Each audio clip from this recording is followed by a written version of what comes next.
Bismillahirrahmanirrahim. Assalamualaikum warahmatullahi wabarakatuh. Alhamdulillah, wassalatu wassalamu ala Rasulillah wa ala alihi wa ashabihi wa man walah. Halaqah yang ke-115 dari silsilah ilmiah pembahasan kitab Al-Aqidah Al-Wasithiyah yang ditulis oleh Syekhul Islam Ibn Taimiyah rahimahullah. Beliau mengatakan, "Tsumma ba'da hadhil fitnah imma na'imun wa imma adzab." Kemudian setelah fitnah ini, itu setelah ditanya, maka yang ada setelahnya adalah kenikmatan atau adzab. Jadi enggak ada yang tidak diberi nikmat dan tidak diberi adzab. Mungkin nikmat, mungkin adzab. Ada yang mendapatkan nikmat terus, al-anbiya, as-siddiqin, dan ada di antara mereka yang mendapatkan adzab terus sampai hari kiamat. Ya, seperti orang-orang kufar, Fir'aun, dan juga orang-orang yang bersamanya, sebagaimana firman Allah, "An-naru yu'raduna 'alaiha ghuduwan wa 'ashiyyan wa yawma taqumu as-sa'atu adkhilu ala fir'auna asyaddal 'adab." Neraka itu dinampakkan kepada mereka baik di waktu pagi maupun di waktu petang. Dan di hari kiamat maka masukkanlah Fir'aun dan juga bala tentaranya asyaddal 'adab, di dalam azab yang lebih dahsyat. Menunjukkan bahwasanya yang dimaksud firman Allah, neraka dinampakkan kepada mereka pagi dan petang, ini sekarang di alam kubur mereka.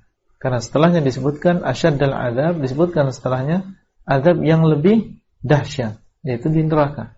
Ini menjadi dalil tentang adanya azab kubur. Ini menunjukkan bahwasanya di sana ada azab kubur yang seterusnya sampai datangnya hari kiamat. Ada sebagian orang yang mendapatkan azab kubur, kemudian dia mendapatkan kenikmatan. Artinya dia diazab, kemudian Allah SWT menghendaki untuk menghentikan azab kubur tadi. Sebabnya adalah mungkin karena doa orang yang mendoakan, mengatakan Allah maghfir lahu, ya Allah ampunilah dosanya. Ya Allah, kalau dia memiliki dosa maka ampunilah. Atau ada orang yang bersedekah untuknya atas nama dia, atau ada orang yang berziarah kubur kemudian mengatakan assalamualaikum ahlad diyar minal mu'minina wal muslimin wa inna insyaallahu lalahiqun as'alullah lana wa lakum al-afiyah.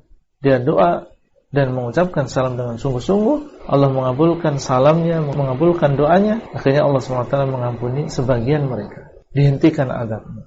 Tentunya ini adalah ihsan, perbuatan baik dari kita yang masih hidup untuk saudara-saudara kita yang sudah meninggal dunia.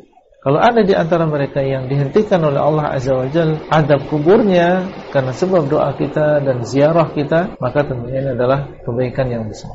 Kita pun nanti kalau sudah meninggal dunia, ingin seandainya di sana ada orang yang mendoakan kita, ada yang mengucapkan salam untuk kita, karena salam artinya adalah keselamatan. Baik, thumma ba'da hadhil fitnah imma na'imun wa imma azab ila yaumil qiyamatil kubra, sampai datang hari kiamat yang besar. Al-qiyamah al-kubra, berarti di sana ada al-qiyamah sughra. Ini maksud dengan al-qiyamah sughra adalah kematian kita. Man mata faqad qamat qiyamatuh.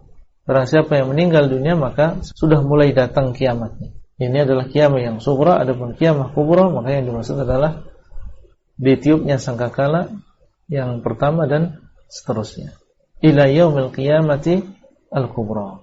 Baik, jadi ada orang yang mendapatkan nikmat terus dan ada yang mendapatkan azab terus, dan ada di antara mereka yang mendapatkan azab kemudian diampuni oleh Allah Azza wa Jalla. Fatu'adul arwahu ilal ajsad, maka arwah-arwah pun dikembalikan kepada jasad.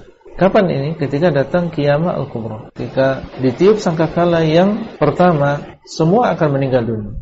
Kemudian ketika ditiup sangkakala yang kedua, maka akan dibangkitkan manusia. Itu akan dikembalikan arwah ini kepada jasad-jasadnya, kemudian dibangkitkan oleh Allah SWT dari kuburnya, keluar dari kuburannya. Dan antara tiupan sangkakala yang pertama dengan tiupan sangkakala yang kedua, ini adalah 40. Baina nafkhataini arba'un, kata Nabi SAW. Antara dua nafkhah, yaitu antara dua tiupan ini ada 40. Ada yang mengatakan 40 hari, Allahu a'lam, apakah dia 40 hari atau 40 bulan atau 40 tahun.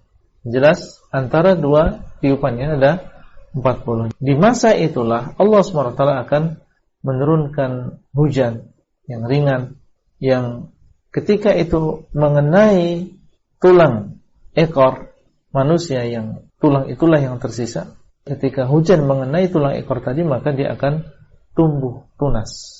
Sebagaimana tumbuhan ini ketika datang hujan dia akan tumbuh, maka dia akan tumbuh juga. Sehingga dari situlah akan disusun kembali anggota tubuh manusia, tangannya, kakinya, kepalanya, dan seterusnya. Kemudian ketika sudah sempurna jasad tadi, Allah SWT akan mengeluarkan. Dan ini semuanya, baik yang meninggal dalam keadaan normal, dikuburkan dalam keadaan normal, ataupun yang dimakan oleh hewan buas, ataupun yang dimakan oleh ikan misalnya, baik yang dibakar kemudian tersebar abunya, semuanya akan dikumpulkan oleh Allah.